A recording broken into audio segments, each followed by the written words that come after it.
अस्सलामुअलैकुम। Programme night addition में हम आपको खुशामदीद कहते हैं। नाजरीन, क्या हुकूमत की छुट्टी होने वाली है? क्योंकि अपोजिशन के साथ साथ अब तो इत्तेहादी भी हुकूमत से नाराज़ नज़र आ रहे हैं।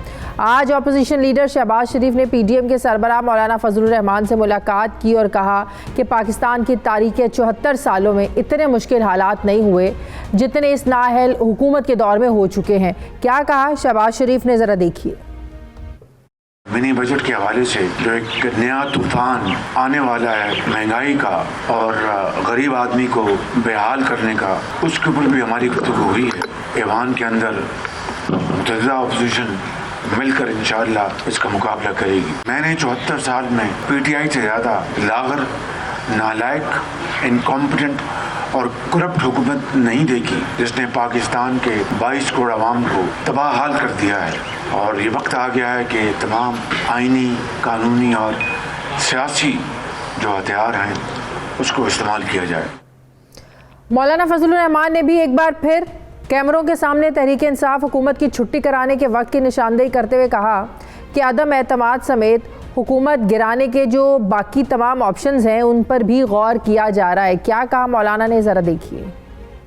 25 जनवरी को इंशाअल्लाह अज़ीज़ PDM का सरबराही इजलास होगा, जिसमें 23 मार्च और 5 फरवरी इस हवाले से इंतज़ामी मामलात हैं, उस पर एक नज़र डाली जाएगी और उसमें अगर जो भी मुशावरत के ज़रिए से कुछ चीज़ें तय होंगी वो आपके सामने लाई जाएंगी। लेकिन साथ साथ हम इस बात पर भी गौर कर रहे हैं कि इस हुकूमत को फौरी तौर पर रुखसत करने के क्या क्या ऑप्शन हो सकते हैं PDM के इजलास में, उस पर भी गौर किया जाएगा। मौलाना फजलुर रहमान ने यह भी कहा कि 5 फरवरी को हुकूमत के खिलाफ रैली निकालेंगे और ये रैली CPAC के प्रोजेक्ट का इफ्तिताह करेगी, जबकि इससे पहले PDM ने 23 मार्च को हुकूमत के खिलाफ महंगाई मार्च करने का ऐलान कर रखा है। फिर ऐसा क्या हुआ कि मार्च से पहले रैली निकालने के लिए PDM ने फैसला कर लिया? कहीं ऐसा तो नहीं कि अपोजिशन जमातों का एक दूसरे से मुकाबला शुरू हो गया है? क्योंकि पाकिस्तान पीपल्स पार्टी ने PDM के महंगाई मार्च के ऐलान के बाद 27 फरवरी को हुकूमत के खिलाफ लॉन्ग मार्च का ऐलान किया, तो अब PDM ने 5 फरवरी को रैली निकालने का ऐलान कर दिया। हम सब जानते हैं कि आसिफ अली जरदारी भी ये कह चुके हैं कि बहुत जल्द हुकूमत के जाने का वक्त आएगा और उन्होंने इन हाउस तब्दीली का इशारा भी दिया, जबकि आज PDM ने भी हुकूमत की छुट्टी कराने के लिए ऑप्शंस पर गौर करना शुरू कर दिया है। अब जहां एक तरफ मिनी बजट पास कराने की सूरत में IMF की सख्त शराइत हुकूमत के लिए यकीनन एक बहुत बड़ा चैलेंज बन चुकी हैं, वहीं नवाज शरीफ की वापसी और शहबाज शरीफ को नाअहल कराने की मनसूबाबंदी भी अब हुकूमत के लिए किसी चैलेंज से कम नहीं है। जबकि सुप्रीम कोर्ट बार एसोसिएशन का नवाज शरीफ की ताहयात नाअहली ख़त्म कराने के लिए पटिशन दायर करने का फ़ैसला भी हुकूमत के चैलेंजेस में यकीनन इजाफे का बायस बनेगा। पाकिस्तान की सियासत में क्या होने जा रहा है और आइंदा इंतखाबात 2023 से पहले मुल्क का सियासी मंजरनामा क्या रुख इख्तियार करेगा, मैं बात करूंगी। मुझे ज्वाइन कर रहे हैं मुस्लिम लीग नून के रहनुमा सेनेटर जावेद अब्बासी साहब। अस्सलाम वालेकुम, बहुत बहुत शुक्रिया जावेद अब्बासी साहब आपका। जावेद अब्बासी साहब, एक दफ़ा फिर से कुछ कन्फ्यूजन सी लगती है। मरीम नवाज साहिबा, आपको भी याद होगा जब उनसे सवाल किया जाता था अदम एतमाद के हवाले से कि पंजाब में तो बड़ी थिन मेजॉरिटी के साथ तहरीक इंसाफ की हुकूमत है, तो आप लोगों के लिए ईजी टारगेट है बुज़दार हुकूमत को गिराना। तो मरीम नवाज साहिबा ये कहती थी कि हम इस हुकूमत को सियासी शहीद बनने का मौका नहीं देंगे, 5 साल पूरे करें, ये अपने वजन से गिरेंगे। इनकी कारकर्दगी जब 5 सालों के बाद अवाम के सामने आएगी तो कौन इनको वोट देगा? तो फिर 5 साल पूरे अब आप लोग क्यों नहीं करने दे रहे हैं? आज फिर से आप लोग एक बार ये इंदिया दे रहे हैं कि तहरीक अदम एतमाद लाई जा सकती है, इस हुकूमत के घर जाने का वक्त आ गया। क्यों आप लोग नहीं चाहते कि हुकूमत 5 साल पूरे करे? बिस्मिल्लाहिर्रहमानिर्रहीम, बहुत शुक्रिया शाहिदा साहिबा। देखिए, ये मामला किसी अना का नहीं है, ये मामला पाकिस्तान की 18 या 18.5 करोड़ आवाम का है।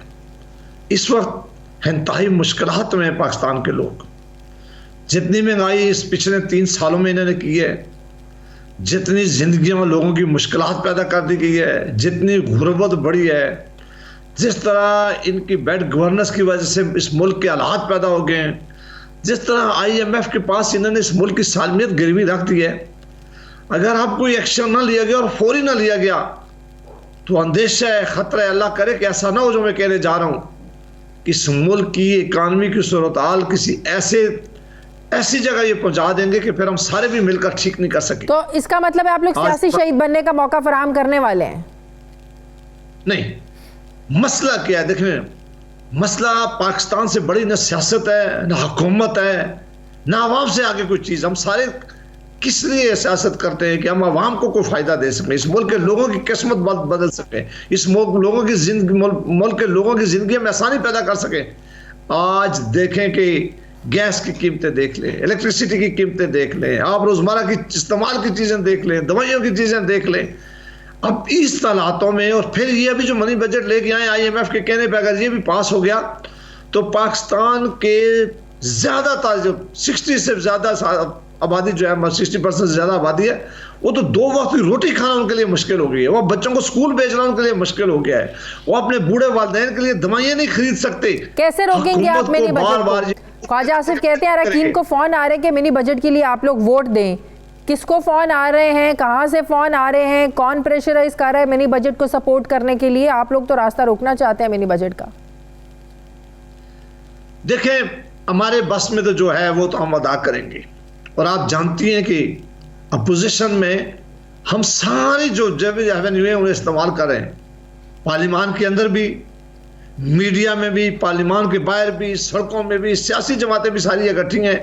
लॉन्ग मार्च भी किया है, अभी भी करेंगे। सब ये वो जमहूरी तरीके हैं, वो ये आईनी इकदाम आते हैं। कोई गैर आईनी इकदाम के लिए अभी भी तैयार नहीं है। वो काम बिल्कुल नहीं करेंगे जो इमरान खान साहब ने किया था, जो उन्होंने कहा था कि सिविल नाफरमानी की तारीख शुरू करो, बिल देना बंद कर दो, वज़ीर आज़म को जोर से निकालो। उन्होंने टीवी सेंटर में जब अटैक करना शुरू कर दिया, पुलिस को मारना शुरू कर दिया, वो काम नहीं करेंगे। वो गैर आईनी काम थे, वो गैर जमहूरी रवैया था। ठीक है, इन हाउस तब्दीली जाहिर है गैर आईनी तो इकदाम नहीं है, आईनी इकदाम है। इन हाउस चेंज के बाद क्या ऑप्शन है आप लोगों के पास? क्या करेंगे आप? नई हुकूमत का हिस्सा बनेंगे या उसके बाद केयर टेकर सेटअप के जरिए आप लोग कहेंगे कि आप इंतखाबात करवाएं, 90 रोज़ के अंदर केयर टेकर सेटअप इंतखाबात करवाएगा? क्या करेंगे? नई हुकूमत का हिस्सा बनेंगे? क्या ऑप्शन है आप लोगों के पास इसके बाद? देखिए, सबसे पहली प्रायोरिटी है कि इस हुकूमत को घर भेजने की है। कि पूरी कोशिश है कि जितनी जल्दी चली जाए। वो क्यों चली जाए कि जो मैं पहले आपसे गिनवा चुका हूँ कि अवाम की जिंदगियां बहुत मुश्किलात में। हाँ, इसका लायामल क्या होगा, मॉडलिटीज किस तरह तय की जाएंगी, ये PDM के प्लेटफॉर्म पर भी और पाकिस्तान पीपल्स पार्टी और बाकी जो जमातें हैं जो PDM का हिस्सा नहीं है, वो सारे मिलकर एक लायामल अख्तियार करेंगे। और सब जो लायामल अख्तियार करेंगे वो सबको काबिल कबूल होगा। उसके लिए पीपल्स पार्टी तो PDM का हिस्सा नहीं है, PDM का हिस्सा नहीं है इस वक्त, लेकिन पार्लियामान में हम इकट्ठे हैं सारे। मियाँ शहबाज शरीफ साहब की क़यादत में एज ए अपोजिशन लीडर सारी अपोजिशन इकट्ठी है और जो भी इकदाम करेंगे सारे। लेकिन जो फैसले PDM के प्लेटफॉर्म से होंगे, आपने भी कहा है कि फैसले PDM के प्लेटफॉर्म से होंगे, कि मोडालिटीज क्या होंगी, लायामल क्या होगा, ज़ाहिर है पीपल्स पार्टी तो पाबंद नहीं होगी PDM के फैसलों को मानने की। मेरा ख्याल है कि आपने मेरा पूरा जुमला नहीं सुना। मैंने कहा कि PDM के प्लेटफॉर्म पर भी और जो जमातें PDM में नहीं शामिल हैं उनकी मशावरत से जो भी फैसला होगा उस पर हम सारे अमल करेंगे। तो मैंने ये जुमला कहा था।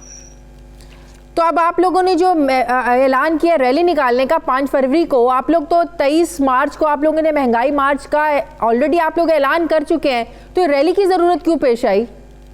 नहीं, देखिए, ये अगर आज कोई कहे कि आपने ये कहा था कि सेशन में तकरीर करेंगे तो आज क्यों नहीं करेंगे? ये हमने इस हुकूमत को घर भेजने के लिए, इस हुकूमत को हवाम के जो मुश्किलात हैं उनके जो मुश्किल से निकालने के लिए हर इकदाम करेंगे। वो इकदाम पहले भी हो सकता है, वो हफ्ते में भी हो सकता है, हम शायद उससे भी पहले कुछ सरप्राइज कौम को दें। तो कई चीज़ों पर हर वक्त काम हो रहा होता है, क्योंकि हम चाहते हैं कि इससे जल्दी जल्दी आवाम की जान छुड़ाए। इसके लिए बहुत सारी चीज़ें जो है, मुख्तलिफ कार्ड जो हैं वो हर वक्त उस पर डिस्कशन की जा रही होती है, किस वक्त कौन सा कार्ड खेलना है, ये फैसला बहरहाल जमातें मिलकर करती है। PDM जिस कॉन्फिडेंस से आज बात कर रहे थे, मौलाना साहब भी और शहबाज शरीफ साहब भी, क्या कहीं से यकीन दहानियाँ करवाई जा रही हैं? ये कॉन्फिडेंस आप लोगों का है या कहीं से कॉन्फिडेंस ही आज नज़र आ रहा है, बोल रहा है कॉन्फिडेंस कि वाकई कुछ होने वाला है? हमें किसी को कोई नहीं, हमारे आज पाकिस्तान की अवाम की मुश्किलात हैं, हमने उन्हीं के पास वापस लौट के जाना है। हम ये कह रहे हैं और हमें यकीन है कि जिन जमातों ने इमरान खान साहब को आज खड़ा किया हुआ है, या इमरान खान साहब को सपोर्ट दी है, या इमरान खान के साथ आप इत्तेहादी हैं, या आपको इत्तेहादी बनाने वाले जो हैं वो सारे आज इस बात पे मजबूर हैं कि अगर फौरी फैसला ना किया गया तो पाकिस्तान के माशी हालात इतने खराब हो जाएंगे कि हम सारे मिलकर नहीं ठीक कर सके। शाहजिया साहब, आप जानते हैं कि दुनिया के बड़े बड़े ममालिक ऐसे थे जिनकी बाकी चीजें ठीक थी, लेकिन जब इकानमी खराब हो गई है, जब माशी बुरहान आ गया है, जब उनके पास इतने ज्यादा उनके ऊपर बोझ आ गए कर्जों का कि फिर वो IMF और दूसरों इंस्टीट्यूशन का सामना नहीं कर सके, वो सालमियत खतरे में पड़ती है। कौन चाहेगा कि तो आप ये कह रहे हैं कि MQM भी तैयार है आप लोगों का साथ देने के लिए इस मूव में, और बाकी इत्तेहादी जमातें भी तैयार हैं, काफ लीग भी तैयार है? इसलिए तैयार है कि अगर अब उन्होंने इनका साथ दिया तो वो अवाम में उतर नहीं सकते। वो अवाम का जो गुस्सा है, जो अवाम की आंखों में इस वक्त गुस्सा उतरा हुआ है, उनका भी फिर वही असर होगा जो खैबर पख्तूनख्वा में PTI का अभी रिसेंट लोकल गवर्नमेंट के इलेक्शन में असर हुआ है। अब कोई सियासी जमात, कौन सी सियासी जमात चाहेगी कि उसकी सियासत हमेशा के लिए खत्म हो जाए? कौन सी सियासी जमात चाहेगी कि हम अपने मुल्क की सालमियत पूरी तरह सिलेंडर कर दे IMF के पास? कौन सी सियासी जमात चाहेगी? अगर काफ लीग भी राजी है, अगर काफ लीग भी राजी है तो पंजाब में तो ये काम आप लोगों के लिए और ज्यादा आसान है। पंजाब में तो बड़ी थिन मेजॉरिटी है PTI की, तो ये तो फिर बड़ा आसान है वहां की हुकूमत को घर भेजना। शाहजिया साहब, आपको क्या पता है कि कौन सा सरप्राइज पहले आएगा? अच्छा, जी, ये मैंने कहा कि ये सारी अच्छा, अभी ये नहीं पता कि हो सकता है बुज़दार साहब पहले घर भेज दिए जाएं, या ये भी हो सकता है कि उससे पहले इमरान खान को घर भेज दिया जाए, मतलब कि कोई सरप्राइज दे सकते हैं आप लोग? जी बिल्कुल, हम पूरी कोशिश में इसमें लगे हुए हैं और सरप्राइज इसलिए देना चाह रहे हैं कि हमारा ख्याल है कि पाकिस्तान के जो मौजूदा हालात हैं, जो मौजूदा बहरान है, जो मौजूदा, एक आपको मैं सिर्फ छोटी सी मिसाल देता हूँ कि पिछले कोई 100 साल से ज्यादा हो गया कि मरी में बर्फ इससे कहीं ज्यादा पड़ती रही है और सारी हुकूमतें, वो काफ की हुकूमत हो, हमारी जमात रही है, पीपल्स पार्टी की, हर एक ने कभी इस तरह का बुरहान नहीं पैदा हुआ जो एक शहर को डील नहीं कर सका, जो हुकूमतें नहीं कर सकी। यहाँ प्राइम मिनिस्टर हाउस से सिर्फ 40 किलोमीटर के फासले पर आपने देखा है कि क्या किस तरह माहौल खराब इन्होंने किया, इन्होंने कोई एक्शन ना लेने की वजह से कितनी जानें जाया हुई हैं, और आज ये इल्जाम और लोगों को देने जा रहे हैं। मेरा लगता है आप लोगों के इन इक़दामात की भिनक कहीं ना कहीं प्राइम मिनिस्टर के कानों तक पड़ गई है, जिसकी वजह से वो कह रहे हैं कि अगले 3 महीने 90 दिन सियासत के लिए बड़े अहम हैं, उन्होंने बहुत कुछ करना है 3 महीनों में। लगता है आप लोगों की जो इक़दामात पहुंच गए, उन तक खबर पहुंच गई है। मेरा ख्याल है कि वज़ीर आज़म साहब को अंदाजा हो गया है। वज़ीर आज़म साहब और उनकी जमात ना तो अपने तौर पे खड़ी थी, ना उनके बस है हुकूमत करने का, ना इनके पास कोई टीम है, वे साखियों पे हुकूमत है, ताकत कहीं से हो रहा है, जमातें कोई और मिलकर उन्होंने हुकूमत बनाई थी। मेरा ख्याल है कि उन्हें अब जरूर अंदाजा हो जाना चाहिए कि पाकिस्तान की आवाम इतनी गजब और गुस्सा है कि कोई भी जमात या कोई और ताकत या कोई और इंस्टीट्यूशन भी इनका अब साथ देने के लिए तैयार नहीं होगा। लंदन से भी पूरे ग्रीन सिग्नल है इस मूवमेंट के लिए।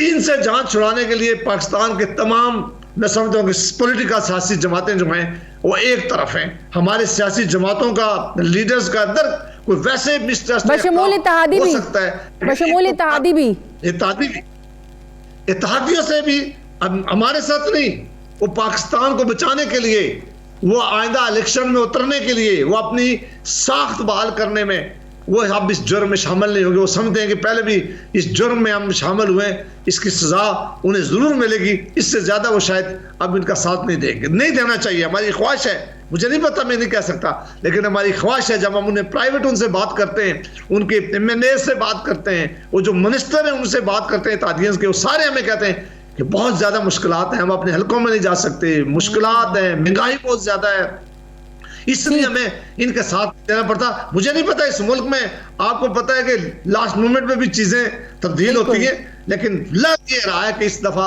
वो हमारे साथ खड़े होना चाहिए उन्हें। बहुत बहुत शुक्रिया। मुस्लिम लीग नून के रहा सेनेटर जावेद अब्बासी साहब मेरे साथ हैं। मुझे ब्रेक लेनी है, नाज़रीन वापस आते हैं छोटे से वक्फे के बाद।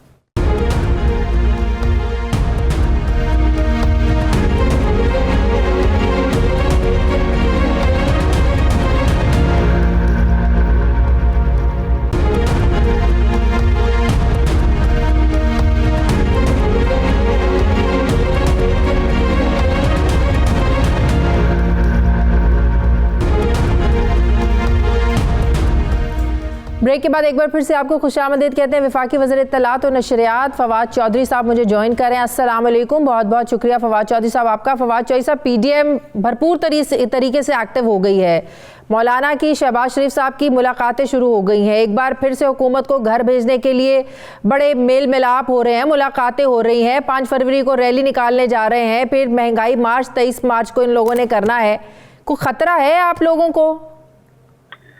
देखिए शाहजहा, पहली बात तो यह है कि अपोजिशन ये 7वीं दफा ये ऐलान कर रही है और मेरा ख्याल है 3-4 दफा वो एफर्ट भी कर चुके हैं। लोग नहीं निकले हैं और अगर वो 7वीं दफा भी एफर्ट करना चाहते हैं तो बिस्मिल्लाह, ये उनका हक है।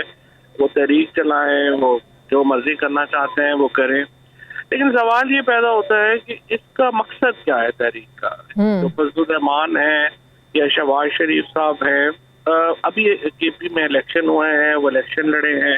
अब उसके बाद पंजाब में इलेक्शन होने जा रहे हैं, वो पंजाब में इलेक्शन लड़े और उसके बाद अगले 2023 में जनरल इलेक्शन होना है। तो पहली बात तो यह है कि ये तहरीक का सवाए इसके कि आपने अपनी रेलिवेंस रखनी है और ऐसे जरा की मीडिया में कुछ 2-4 प्रोग्राम वाम हो जाए, इससे ज्यादा मकसद है नहीं है। और जो आम आवाम है उसमें अपील नहीं है इस कॉल की। अब मैं तो समझता हूँ कि गैर संजीदा, एक और गैर संजीदा कॉल है जो इस वक्त अपोजिशन का अपना हाल है वो भी इतना। इस कॉन्फिडेंस के पीछे फवाद कोई कहीं से यकीन दहानियां तो नहीं है जिस कॉन्फिडेंस से आज शहबाज शरीफ भी बात कर रहे थे? कॉन्फिडेंस तो है ही कोई नहीं उनमें। इनमें तो जो इनके अपने जो ग्रुपिंग है विद इन द पार्टी वो इतनी ज्यादा है कि जो मरियम नवाज का ग्रुप है वो शहबाज शरीफ साहब को कबूल नहीं करता, शहबाज शरीफ का ग्रुप उनको कबूल नहीं करता। जो इसी तरह से जो फजलुर रहमान साहब हैं वो एक दिन पीपल्स पार्टी के साथ होते हैं, दूसरे दिन इनके साथ होते हैं, तीसरे जरदारी साहब एक दिन इनको गालियां निकालते हैं, दूसरे दिन इनके साथ खड़े होते हैं। तो ये तो एक चूं चूं का मरब्बा है। और वो कहते हैं ना, भानमती ने कुंबा पाला, कहाँ की ईट कहाँ का रोड़ा, भानमती ने कुंबा जोड़ा। तो ये तो वो वाली एक अपोजिशन है। इससे हमें किसी को क्या खतरा होगा? मेरा ये तो ख्याल है कि हम तो अपना जो काम कर रहे हैं वो काम जारी रहेगा। और ऐसे ही 5 साल पूरे हो जाएंगे। मिनी बजट को पास कराना कितना बड़ा चैलेंज है फवाद आप लोगों के लिए? इत्तेहादी भी नाराज हैं? कोई चैलेंज नहीं है। इत्तेहादी आज भी मुलाकात हुई है और तमाम इत्तेहादी भी साथ हैं। और कल एमक्यूएम की रिजर्वेशंस हैं, जिसकी रिजर्वेशन है वो दूर हो जाएगी। एमक्यूएम को भी वैसे रिजर्वेशन उस वक्त चाहिए कि जब काबीना में पेश होता है तो उस वक्त रिजर्वेशन दिया करें। उनके 2 वजीर हैं और वो जाहिर है कि वो मंजूर कर चुके हैं। बाद में मुझे नहीं लगता इस तरह से मीडिया पे इस तरह की बातें को अच्छी नहीं लगती हैं। लेकिन आई होप कि उसमें उनकी रिजर्वेशन दूर कर देंगे जो छोटी मोटी हैं। लेकिन बात ठीक है, पॉलिटिकल पार्टीज हैं, उन्होंने अपना अपना कोई चूरन मंजन बेचना होता है, वो छोटा मोटा चलता रहता है वैसे। तो मुश्तरका इजलास बुलाने की भी नौबत आ सकती है? नहीं, इस जो फाइनेंस बिल का लॉ होता है वो उसमें मुश्तरका इजलास नहीं होता। ये जो बिल है ये सिर्फ नेशनल असेंबली पास है।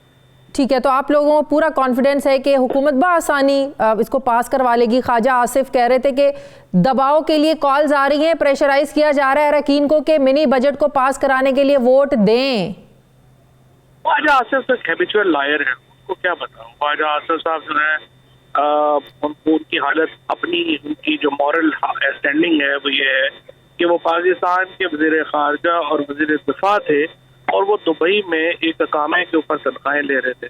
अब एक ठीक है, आप क्या बयान दे सकते हैं? तो ये अहमद जवाद ने जो एक नया पिंडोरा बॉक्स खोल लिया है वफाकी वज़रा पर इल्ज़ाम और कह रहे हैं कि करप्शन पहल बहुत ज़्यादा हो रही है। मैं उन वज़रा का पूरा डाटा इकट्ठा कर रहा हूँ जिन्होंने तहरीक इंसाफ के दौर में आकर खूब कमाई की, खूब कमाया।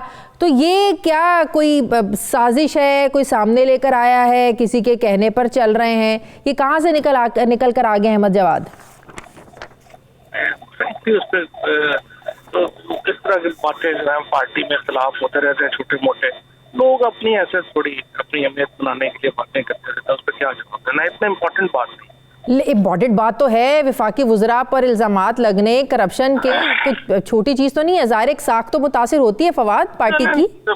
मेरा नहीं कहा जाता है तो देखिए लोग स्टूपिड तो नहीं है। ये तो ठीक है, ऐसे अपना एक आध दिन टीवी पे आना होता है, लोगों ने आ जाए, फर्क नहीं पड़ता। टीवी चैनल्स पर छाए हुए अहमद जवाद एक आध दिन छाए रहेंगे, क्या फर्क पड़ता है? ठीक है, बहुत बहुत शुक्रिया वफाकी वज़ीर इत्तलात और नशरियात फवाद चौधरी साहब मेरे साथ थे। मुझे ब्रेक लेनी, नाज़रीन वापस आते हैं छोटे से वक्फे के बाद।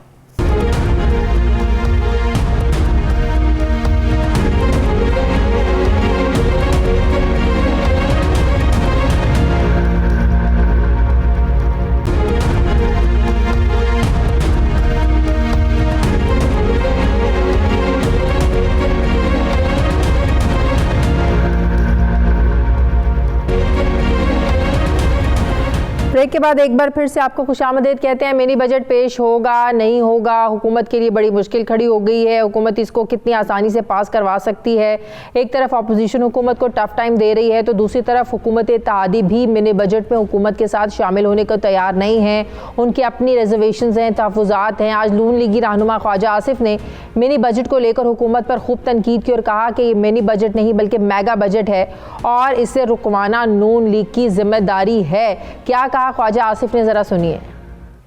ये मिनी बजट आया है, अफसोस की बात, बिल्कुल सही कह रहे हैं, मेगा बजट आया। यहाँ पे इनडायरेक्ट टैक्सेस के मुतल्लिक जो है बड़े बड़े जो फाइनेंशियल हाउसेज हैं वो कह रहे हैं न्यूट्रल न्यूट्रल न्यूट्रल तमाम टैक्सेस के आगे, क्योंकि उन्होंने ये सारे टैक्सेस जो है आम आदमी को पास ऑन करने। इसका सारे का सारा बर्डन जो है वो आम पाकिस्तानी एक गरीब और लोअर मिडिल क्लास और मिडिल क्लास वो उठाएगा। ये तबाहकुन बजट और पाकिस्तान की माशी खुद मुख्तारी बेचने वाला स्टेट बैंक का जो बिल है वो पास ना हो, ये हमारी जिम्मेदारी है। हम 22 करोड़ आवाम की जो जिम्मेदारी निभा रहे हैं आज इस ऐवान के अंदर। अब नून लीग तो ये समझती है कि उनकी जिम्मेदारी है कि इस बजट को रुकवाया जाए, तो क्या हुकूमत इत्तेहादी भी इस सफ़ में शामिल होंगे? उनकी भी रिजर्वेशंस हैं, एमक्यूएम की रिजर्वेशंस हैं मिनी बजट को लेकर। एमक्यूएम के रहनुमा ख्वाजा इजहारुल हसन साहब मुझे ज्वाइन करें। अस्सलाम वालेकुम, बहुत बहुत शुक्रिया ख्वाजा साहब आपका।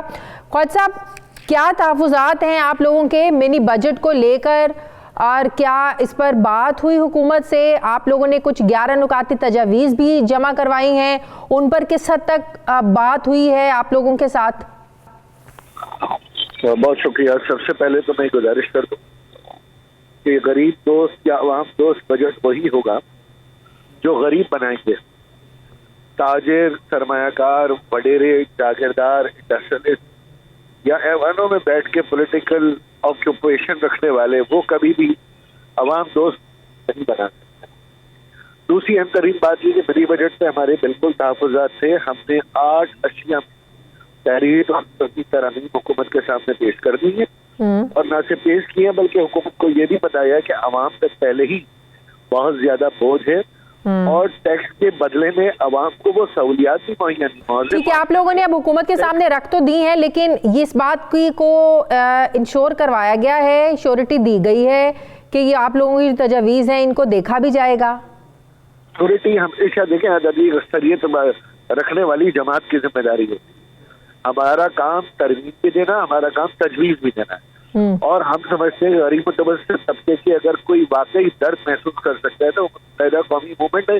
बाकी तो ये शोबतेबाजी कर रहे हैं, असेंबलियों में खड़े होकर गरीब और मुतवस्सित तबके की बात कर रहे हैं। तो और दूसरी अहम तरीन बात देखें, टैक्स देना तो बाइशे फख्र है, लेकिन वो पाकिस्तान में शायद नहीं है। पाकिस्तान में तो ये जजिया जुर्माने के तौर पर लिया जाता है, वरना दुनिया में तो लोग फख्र से कहते हैं मैं टैक्स पे हूँ अपनी कंट्री का। और इस टैक्स अदा करने की सूरत में चाहे सूबाई हुकूमत हो या विफाकी, हमारे पास जीने और मरने की सहूलियात भी नहीं है। तो हम समझते हैं जहाँ हुकूमत टैक्स ले वहाँ हुकूमत इस बात को भी मेक श्योर करे कि हमारे पास एक अच्छी। अगर आप लोगों की तजावीज़ को नहीं माना जाता देन व्हाट, क्या करेंगे आप लोग? ज़ाहिर इत्तेहादी हैं, अहम इत्तेहादी हैं आप लोग। अगर आप लोगों की ओपिनियन को रिस्पेक्ट नहीं दी जाती, ओपिनियन को माना नहीं जाता, तो फिर क्या ऑप्शन है आप लोगों के पास? क्या करेंगे आप लोग? देखिए, अगर ऐसा होता है तो फिर इंशाल्लाह अगर के बाद वाला टॉक शो भी आप ही के साथ होगा। अगर को आलमी दीजिए, कल वोटिंग हो रही है इस पर? जी बिल्कुल, इम्कान तो है। तो जाहिर है तो अब तक तो फिर सब चीजें तय हो जानी चाहिए थी ना ख्वाजा साहब? हमने तो तय कर दी है, सुबह जाहिर है हमारे MNA बात हो गई है हुकूमती लोगों से? जी जी बात हो गई, बिल्कुल बात हो गई। और हमारी तरमीम कोई इतनी मुश्किल तरमीम नहीं है। सही। और पूरी ड्यूटीज को माफ करने का कहा है जिसका बराह रास्त गरीब आदमी पर इफेक्ट होता है। ठीक है, और हुकूमत ने आपको यकीन दहानी करवाई है कि इस पर देखेगी और इसको वो हो सकता है निकाल ही दे मिनी बजट से? बिल्कुल, हमेशा की तरह हर हुकूमत में हम पार्टनर रहे और पीपल्स पार्टी PMLN की तरह इस बार भी यकीन दहानियों पे हम भरोसा करते हैं। ठीक है, बहुत बहुत शुक्रिया MQM पाकिस्तान रहनुमा ख्वाजा इजहारुल हसन साहब मेरे साथ ही, बहुत शुक्रिया आपका। नाज़रीन, मुझे ज्वाइन करें वज़ारत ख़ज़ाना के तर्जुमान मुज़म्मिल असलम साहब। अस्सलाम वालेकुम, बहुत बहुत शुक्रिया मुज़म्मिल साहब। मुज़म्मिल साहब, ये मिनी बजट पर अपोजिशन जमातों को तो तहफ़्फ़ुज़ात है ही हैं, हुकूमत की जो अपनी इत्तेहादी जमातें हैं वो भी लेकर बहुत परेशान हैं कि टैक्सेस की छूट वापस ले रहे हैं, नए टैक्सेस आप लगा रहे हैं, महंगाई का एक नया तूफ़ान आ जाएगा, अवाम पहले से बदहाल अवाम और ज़्यादा परेशान हो जाएंगे। ज़रा ये समझा दें कि मिनी बजट में ऐसा क्या आप लोग लेकर आ रहे हैं जिससे अवाम पहले से ही बहुत ज़्यादा परेशान है। देखें, थैंक यू। सबसे पहले तो ये कि ऑपोजिशन की एक मिनट के लिए बात कर लेते हैं। ऑपोजिशन, आपको पता है, स्टैंडिंग कमेटीज में सेनेट की और कौमी असेंबली की जो है उसमें डोमिनेट करती, फाइनेंस की और ये सारी। कल स्टेट बैंक का जो है सेनेट कौमी असेंबली की सेनेट कमेटी से पास हो गया, ठीक है। इसके अलावा अगर आपके रिपोर्टर्स हों तो आप, मैं बल्कि खुश होऊंगा कि अगर आप उनको भी ले लें साथ मेरे कॉल के, जो सेनेट में मिनी बजट की जितनी भी सिफारिशात थी, चंद 2-3 के अलावा ऑपोजिशन ने हर एक पे कन्विंस होके ओके की। तो ये जो इनके जो कायदीन की जो तकरीर है और जो वहां पे इनके लोग बैठे हैं, सबसे पहले तो तजाद इनके आपस में ही है। अच्छा। अगर ऐसी चीज है तो वहां की स्टैंडिंग कमेटी से क्यों अप्रूव हो रही चीजें, और कल जब वोटिंग के लिए आएगा तो आपको नजर आ जाएगा कि 4-5-6 चीजें, जब भी बजट आता है तो एतराजात तो हर चीज पे आते हैं ना। इसकी जरूरत क्यों पेश आया? IMF का इतना ज्यादा प्रेशर था, IMF के दबाव की वजह से सब कुछ हो रहा है ये? देखें, आप पस मंजर पे जाएं। पहली बात तो ये कि मिनी बजट माजी में क्यों आते थे। मिनी बजट माजी में आते थे कि जब आप टैक्स हदफ हासिल नहीं कर पाते थे और टैक्स की शरह बढ़ा दी जाती थी। हमारी दफा मिनी बजट जो है इसलिए नहीं आ रहा कि हमें टैक्स के हदफ हासिल नहीं हो रहे। हमारे तो 300 अरब रुपए हम टैक्स के हदफ से 6 महीने में आ गए ऑलरेडी, ठीक है। तो हमारा टैक्स बार बार जो वजीर खजाना भी और लोग भी ये बोल बोल के बता रहे हैं कि हमारा मकसद ये है कि 18,000 अरब रुपए की इस मुल्क में लोग अशिया खुर्दोनोश की सेल करते हैं, उसमें से सिर्फ 4,000 अरब जो है वो टैक्स नेट में, 14,000 अरब टैक्स नेट में नहीं है। उसकी वजह से क्या हो रहा है कि बहुत बड़े कारोबारी तबके जो है उसका फायदा उठा रहे हैं और वो टैक्स सिस्टम में नहीं दे रहे जो उनको देना चाहिए। इसमें वैल्यू चेन को कैप्चर किया जा रहा है और आधे तो इसमें आप लोग इसमें टैक्स नेट बढ़ेगा, टैक्स नेट के दायरेकार में और लोग आएंगे जी, और ये रिफंड हो जाएगा। जैसे वो आएंगे रिफंड हो जाएगा। अद्वियात की मिसाल है कि अद्वियात पे जो अब दरामद पे टैक्स लगेगा, जो उसकी सेल को शो करेगा उसको रिफंड हो जाएगा, आम आवाम पे उसका बोझ नहीं जाएगा। हाँ, जो नहीं सेल शो करेगा उसका रिफंड नहीं होगा। इसी तरीके से इस बजट में 2-3 चीजों के अलावा, जिसपे वजीर खजाना ने बोल दिया कि हम देख रहे हैं कि बेकरी आइटम्स और बच्चे के दूध जो दरामदी नहीं लोकल, हम उसको देख रहे हैं और उसको कोशिश करेंगे कि ना लगे। बाकी जो है हर वो चीज जो एक अबव मिडिल क्लास का आदमी यूज करता है उस पे टैक्स को हम लगा रहे हैं। जैसे मोबाइल फोन हो गए, इम्पोर्टेड बाइसिकल्स हो गई, इम्पोर्टेड जो है जिसे कहते हैं कि फूड हो गया, न्यूजीलैंड का बीफ हो गया। बाइसिकल्स पर आप टैक्स लगा रहे हैं। एक बंदा जो इम्पोर्टेड अगर लाख रुपए की बाइसिकल है उस पे लगा रहे हैं, लोकल पे नहीं है। यहाँ पे नहीं बन सकती। जब हम गाड़ी बनाते हैं यहाँ पे तो बाइसिकल क्यों नहीं बनाए हम यहाँ पे? हम उसको हम क्यों ऐसी कर रहे हैं इस तरह अपने मुल्क के साथ? अच्छा, गाड़ियों की इंपोर्ट पर भी ड्यूटी बढ़ रही है? गाड़ियों की जो इम्पोर्टेड गाड़ी बाहर से पूरी बनी बनाई आती है, जो लोकल कार है 850 सीसी तक वही है, और जो बाहर से बड़ी गाड़ियां आ रही हैं, जो लग्जरी गाड़ियां जो 1800 सीसी और इस तरह की गाड़ियां हैं, उस पे फेडरल एक्साइज ड्यूटी बढ़ाई गई है। क्योंकि कितने परसेंट एक्साइज ड्यूटी 5% ज्यादा नहीं है।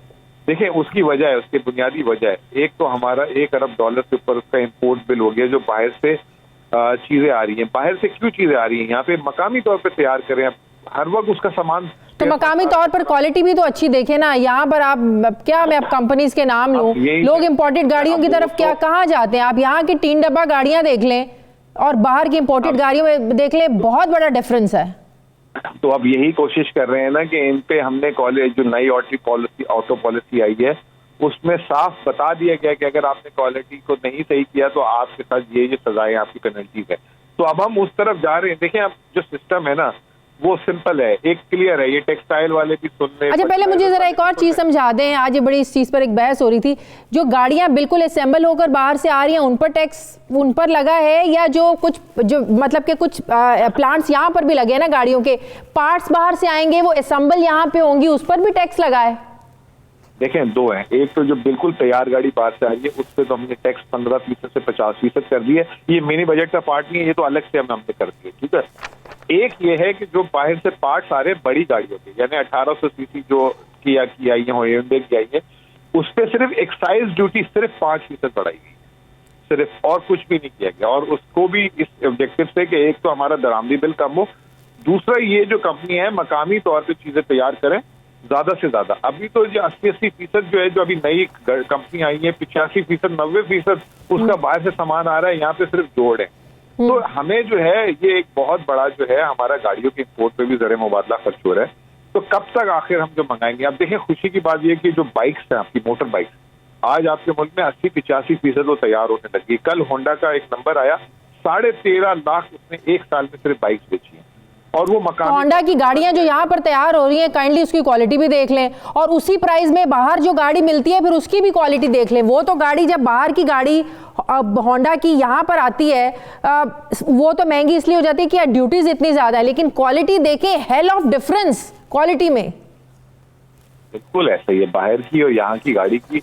यही तो मैं कह रहा हूँ कि अभी जो नई ऑटो पॉलिसी हफ्ता 10 दिन पहले आई है, उसमें इस चीज पे पाबंदी की गई है, पाबंद किया गया है कि आपको क्वालिटी इंश्योर करनी है, वरना आपके लिए अलग अलग जुर्माने हैं। इस दफा की ऑटो पॉलिसी और फिर दूसरी इस ऑटो पॉलिसी में, पहले ऑटो पॉलिसी थी 2016 वाली, उसमें इनवाइट किया था कि बाहर से कार मैन्युफैक्चरर्स आए। अब की दफा इसमें स्पेयर पार्ट्स वालों को जो है वो किया गया, तरजीह दी गई कि जो यहाँ पे स्पेयर पार्ट्स बनाएंगे उनको हम कम टैक्स लगाएंगे, जो बाहर से आएगा उस पर ज्यादा टैक्स लगेगा। तो ये तमाम चीजें जो है इस पे की गई है।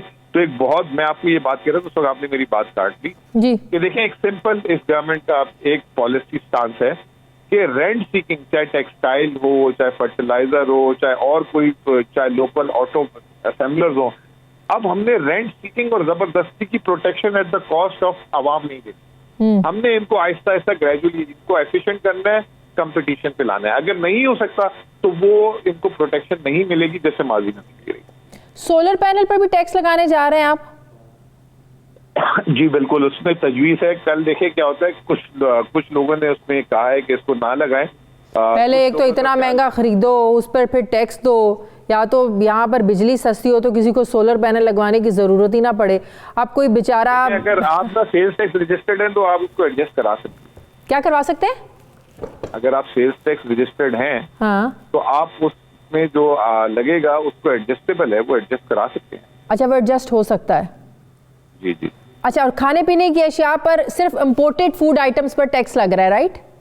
देखें, और एक बेकरी पीओएस, जो बड़ी बेकरीज हैं जिनका पीओएस सिस्टम है, जैसे आपने लाहौर वगैरह में भी देखी होंगी, बड़ी बड़ी आलीशान बेकरी, अब उनके अंदर ही पिज्जाज बन रहे हैं, उसके अंदर ही चिकन फ्राई हो रहा है, बर्गर्स बन रहे हैं। उधर है, कोशिश ये की जा रही है, कल वजीर खजाना को मैंने भी सुना था कि जो डबल रोटी वगैरह है जो आम आदमी लेता है उस पर ना लगे।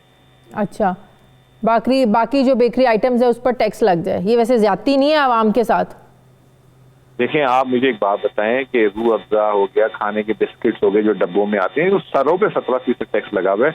आप क्यों वैल्यू चेन से देखें, इतनी बड़ी बड़ी बेकरी है, उनकी दुकानों की आपने कीमतें देखी हैं, करोड़ों में कीमतें हैं, और अंदर वही जो बिस्किट एक छोटी सी मोहल्ले की बेकरी, और उसकी जाके आप कीमतें देखें तो जमीन आसमान का फर्क है। वहां से आम क्वालिटी में भी फर्क है, क्वालिटी में भी फर्क है। लेकिन वो ठीक है ना, तो वो अगर एक मुराद याफ्ता आदमी जो है 400 का जो है बिस्किट 1200 किलो का ले रहा है तो उस पर टैक्स लगना चाहिए, क्यों नहीं लगे? पूरी दुनिया में होता है, इसमें क्या बुराई है?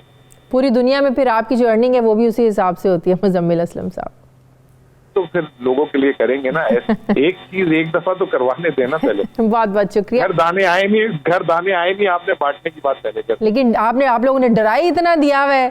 पहले जून में लोग डरना शुरू हो जाते हैं, बजट बजट बजट, अब मिनी बजट से, पहले बजट से ज्यादा हम लोग डरना शुरू हो गए कि पता नहीं क्या। मैं आपको एक बात बताऊं, मैं आपको एक बात बताऊं, 2018 से 2021 तक ये वाहिद गवर्नमेंट है जिसने टैक्स की शरह नहीं बढ़ाई, वरना पिछली गवर्नमेंट में हर साल टैक्स की शरह बढ़ती थी। Additional sales tax, additional income tax, additional custom duty, ये वाहिद गवर्नमेंट है, ये टैक्स नेट को बढ़ाने जा रही है।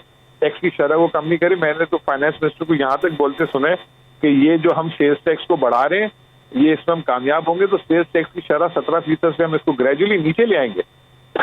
तो ये भी हो सकता है कि अगले बजट में आपको अच्छी खबर मिले। बहुत बहुत शुक्रिया। तर्जुमान वजारत खजाना मुज़म्मिल असलम साहब मेरे साथ थे। मुझे ब्रेक लेनी है नाज़रीन, वापस आते हैं एक छोटे से वक्फे के बाद।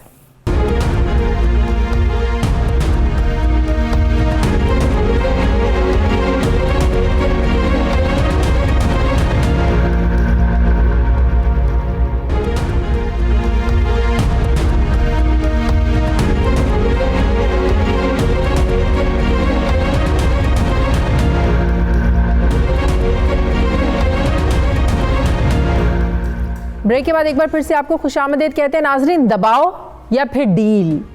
इस्लामाबाद में लड़का लड़की को बेलिबास करने के केस में मुतासरा लड़की अपने बयान से फिर गई है। वीडियोस में पूरी कौम ने देखा कि उस्मान मिर्ज़ा और उसके दोस्तों ने लड़के और लड़की के साथ क्या सलूक किया। इन मनाज़र को देखकर पूरी कौम को इतनी ही तकलीफ़ हुई जितनी उस जोड़े को हुई, और उनके ख़िलाफ़ जो उस्मान मिर्ज़ा और उसके दोस्त थे उनके ख़िलाफ़ अवाम में शदीद गम और गुस्सा पाया गया और हर एक की उंगली रियासत पर उठी और फिर रियासत को जागना पड़ा। वज़ीर आज़म समेत रियासत की पूरी मशीनरी लगी तो इन दरिंदों को पकड़ा गया, कानून हरकत में आया। तो अदालत में सज़ाओं से पहले मुतासरा लड़की ने अपना बयान ही बदल लिया कि वो उस्मान मिर्ज़ा को पहचानती है, ना ही केस की पैरवी करना चाहती है। जैसे ही ये खबर मीडिया पर चली तो उतनी ही तकलीफ़ एक बार फिर हुई जितनी पहले दिन इन वीडियोस को देखकर हम सबको हुई थी, क्योंकि अगर मुद्दई लड़की अपने बयान से मुनहरिफ हो जाती है तो प्रोसिक्यूशन में मुल्ज़मान को मदद मिल सकती है और अदालत इन दरिंदों की ज़मानत दे सकती है, यानी केस कमज़ोर हो जाएगा। अगरचे पाकिस्तान की कानूनी तारीख़ में ये कोई पहला केस नहीं होगा जिसका ड्रॉप सीन भी ताकतवर और जालिम मुल्ज़मान के छूट जाने से होगा, लेकिन ये मुकदमा वो मुकदमा है जिसका चर्चा सोशल मीडिया पर रहा, टॉप 10 बना रहा और कई रोज़ तक हर पाकिस्तानी एक शौक में रहा। अब सवाल ये है कि मुतासरा लड़की ने क्या किसी प्रेशर में, दबाव में आकर ऐसा किया? तो उन्हें जान लेना चाहिए कि पूरी कौम और रियासत उसके साथ खड़ी है, और अगर उनके साथ कोई डील हो गई है तो ये हमारे मुआशरे की एक और बदकिस्मती होगी जिसकी बुनियाद पर आइंदा भी ऐसे ही केसेस और दर्द के लिए सबको तैयार रहना होगा। मुतासरा लड़की ने तो मुल्ज़मान को शनाख्त करने से इनकार कर दिया है, मगर हुकूमत ने बज़ाते खुद इस केस में इस्तगासा की पैरवी करने का फ़ैसला किया है, मगर इसकी कानूनी हैसियत होगी क्या, इसी पर मुझे बात करनी है। हमारे कानून मियाँ अली इशफाक साहब मुझे ज्वाइन करें। अस्सलाम वालेकुम। बहुत बहुत शुक्रिया अली इशफाक साहब आपका। सबसे पहले तो ये बताइएगा कि मुतासरा लड़की का मुल्ज़मान की शनाख्त से इनकार कि वो तो पहचानती नहीं है और उन्होंने ऐसा कुछ नहीं किया, इस केस पर किस हद तक असरअंदाज हो सकता है? देखिए, यकीनन जब कोई कंप्लेनेंट इस तरह के सर्कमस्टांसेस में कोई स्टेटमेंट दे और उससे रिट्रैक्ट कर दे या अपनी स्टेटमेंट को चेंज कर दे या ऑल्टर कर दे, अमेंड कर दे, तो इसका बराह रास्त कानून में फ़ायदा तो उस केस के मुल्ज़िमान को होता है। एक डाउट क्रिएट हो जाता है और लीगल प्रिंसिपल लॉ का बड़ा क्लियर है कि benefit of the doubt at each and every stage of the case should and must go in favour of an accused person. तो ये प्रिंसिपल जो सा है उसकी बुनियाद पर मुल्ज़िम को तो हर सूरत इसका फ़ायदा हो सकता है और यकीनन होगा। बहरहाल इस केस के जो सर्कमस्टेंसेस हैं और जो मटेरियल कलेक्ट हुआ है वो आपने देखना है, उसकी बेसिस है एक इलेक्ट्रॉनिक एविडेंस। इलेक्ट्रॉनिक इसकी वीडियो मौजूद थी जिसकी बेसिस पे, जिस तरह आपने दुरुस्त तौर पर कहा कि सारी कौम ने देखा, सारी कौम को जो सा वो नजर आया कि किस बेहयाई, दरिंदगी और बदनुमा तरीके से जो सा है ये सारा वकूआ मंजर यहाँ पर आया। इसकी बुनियाद पे इस तरह की टेंजिबल, रिलायबल और सॉलिड जो मटीरियल है इसको as a piece of evidence for the purpose of conviction सज़ा की यकीनी सूरत बनाने के लिए इसको यकीनन कानून शहादत रिकग्नाइज करता है, बावजूद इसके कि इस अगर FIR में देखें तो कानून में एक कॉन्सेप्ट है कंपाउंडेबिलिटी ऑफ द ऑफेंस, यानी कि कानून में कुछ ऐसे जुर्म हैं जिनमें मुद्दइया या मुद्दई को ये हक हासिल है कि अगर उसके साथ कोई ज्यादती हुई है तो वो किसी मुल्जिम फरीक को अपनी ज्यादती ख़त्म करके अपनी यकीनन माफ़ कर सकता है, जिससे ऑफेंस कंपाउंड हो जाता है। लेकिन ये माफ़ी का मामला नहीं है, ये मामला ज़रा डिफरेंट है। वो पहचानने से इनकार करिए, इसमें माफी तलाफी का तो मामला नहीं है।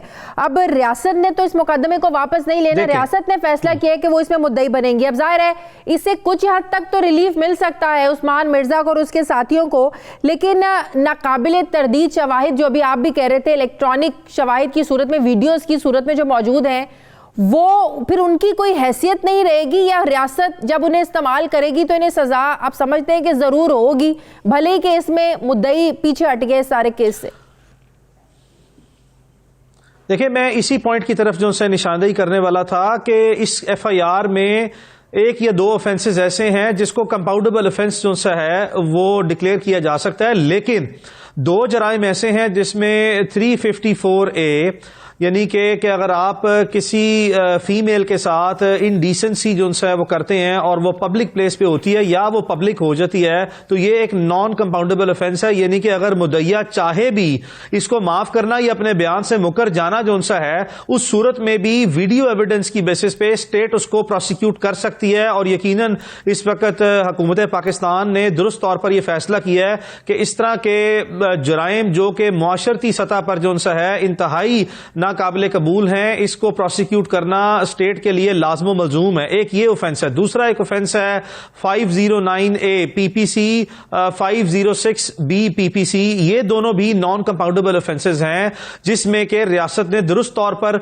इस वीडियो फुटेज की सूरत में, जिसको जो मुल्जिमान है वो आज तक ये कभी नहीं कहते, या कोई ऐसा डिफेंस नहीं है कि ये डॉक्टर्ड है या इंजीनियर्ड है या फिक्टिशियस है, ये वीडियोस जो हैं, और इसकी फोरेंसिक एविडेंस करा के ये बहुत ठोस सबूत है, बावजूद इसके कि इस केस की मुद्दइया या इसके साथ जो गवाह था ये इससे मुनहरिफ हो चुके हैं। तो इसके बावजूद भी अगर स्टेट इस piece of evidence electronic material की बेसिस पे अगर इसको प्रोसिक्यूट करे, तो ये मेरी राय में कानूनी तौर पर यह दुरुस्त फैसला है और यह काफी होगा कि इस केस के मुल्जिमान को सजा इन ऑफेंसेस में जो कि कंपाउंडेबल नहीं है, नॉन कंपाउंडेबल है, इसमें सजा दिलवाने के लिए। इसमें क्या चीज मैटर करेगी? देखें, हमेशा जो सा है वो अदालतों ने इस लीगल प्रिंसिपल को, ये जुरिस्प्रूडेंस को हमेशा यही कहा है कि अदालत कोई कोर्ट ऑफ जस्टिस नहीं होती, अदालत कोर्ट ऑफ लॉ होती है। अदालत का काम है कानून के मुताबिक जो सा है इंसाफ करना।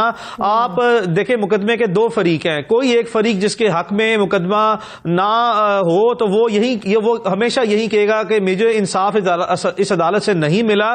सो this can not be said to be a court of justice, this is always a court of law, जिसने कानून के मुताबिक चलना है। चाहे एक फरीक को फायदा होता है या दूसरे फरीक को नुकसान होता है, अदालत ने कानून के मुताबिक फैसला कर देना होता है। लेकिन जाहिर है जो मुल्जिमान है उनकी तो लीगल टीम इसी पॉइंट पर जोर डालेगी ना अदालत के सामने कि देखे तो मुद्दइया तो हट गए, तो इस केस का तो कुछ नहीं बचा।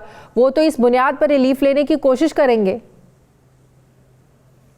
जी, यकीनन आपने जो सा है वो दुरुस्त फरमाया कि ये डिफेंस काउंसिल्स इस केस में यकीनन सिर्फ यही स्ट्रांगली प्लीड करेंगे कि मुकदमे के बराह रास्त मुतासिरीन अग्रीव्ड पार्टी जो है वो यकीनी तौर पर, बावजूद इसके कि ये देखा जा सकता है कि सवाल ही पैदा नहीं होता कि वो यानी कि ये वाज़ेह नजर आ रहा है कि अगर मुद्दइया अपने बयान से मुनहरिफ हो गई है या उसका साथी मुनहरिफ हो गया है, तो यकीनन ये झूठ पर मबनी है, ये झूठा है। और यहां तक भी सवाल आपसे पूछने लगी, ऐसे केसेस में जब मुद्दई पीछे हटते हैं, जैसे अभी मुद्दइया पीछे हटी है कि वो पहचानती नहीं है, ये किसी डील के नतीजे में होता है या इतना प्रेशराइज कर दिया जाए, धमकियां हो जान से मारने की या उसे अपने मुस्तकबिल का कोई खतरा हो कि उसका मुस्तकबिल खराब हो सकता है, ये इन्हीं वजूहात की बुनियाद पर जो मुद्दई है वो पीछे हटते हैं? अगर तो धमकियों का मामला हो वो भी तो कोर्ट में सामने लाया जा सकता है और उस पर ज्यादा सजा होगी मुल्जिमान को।